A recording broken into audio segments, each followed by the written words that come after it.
Turning now to foreign policy and concerns after Secretary of State John Kerry tried to reassure the Gulf Arab allies about the Iran nuclear deal. In an earlier interview with CNBC, Secretary Kerry admits that some of the sanctions relief money will likely get to the hands of terrorists, saying, quote, some of it will end up in the hands of the IRGC, Iran Revolutionary Guard Corps, or other entities, some of which are labeled terrorists. I'm not going to sit here and tell you that every component of that can be prevented. He went on to say, though, right now we are not seeing the early delivery of funds going to that kind of endeavor at this point in time.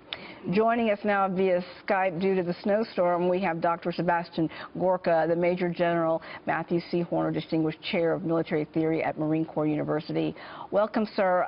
To many people, that admission was enough to really anger folks who say they had predicted this all along, and he says that even though he doesn't have evidence of it right this moment, people are really worried that at some point that money will actually get into the hands of these terrorists. And what was the point of this to begin with?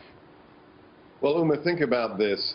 Back in March of last year, the president himself, so President Obama, gave an interview to an Arabic newspaper in which he admitted that Iran is a state sponsor of terrorism.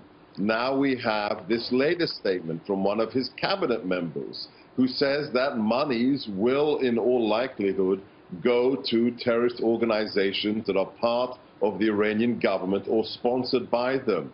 People need to understand that if I, as an individual, or any other American, gave money knowingly to an organization or an individual who would then use it to fund terrorism, we would be guilty of what is called material support to terrorism, according to the American code, and we could go to prison. So on paper, at least, we have an administration that knows it is materially supporting terrorism after this deal goes through. I mean, this has to have a chilling effect on our allies in that region who are doing everything they can to go up against Iran's intervention in the affairs of their particular states, and knowing that Iran is behind a number of insurgent activities there.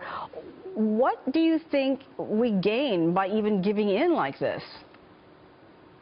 We don't gain anything as a nation in terms of national security. The White House may think it gains some kind of tattered legacy salvaged from the withdrawal of our troops from Iraq and our disastrous policies in the region. But you're absolutely right, Uma. I talk regularly to very high-ranking U.S. officers, to general officers, who say that when they go into the region, the most important partners we have there, the good Sunnis, the Sunnis who want to destroy ISIS, like the Jordanians, like the Egyptians, none of those individuals trust us anymore, especially after we've cut this deal with Iran, because they just think we're on the side of the mullahs. They think America is on the side of the bad guys. And you think at this point then Iran, knowing this was going to happen all along, basically sits back and says, you know what, we love this, we're going to continue to roll with it, and the consequences be damned.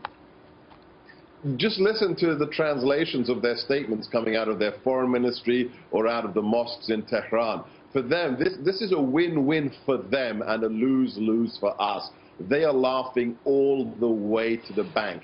This is the biggest state sponsor of terrorism since 1979, and they have just won the Powerball, Uma. Wow. That's quite a statement, sir. All right. Thank you so much for joining us with your insights. We really appreciate it, sir. Thank you. Anytime.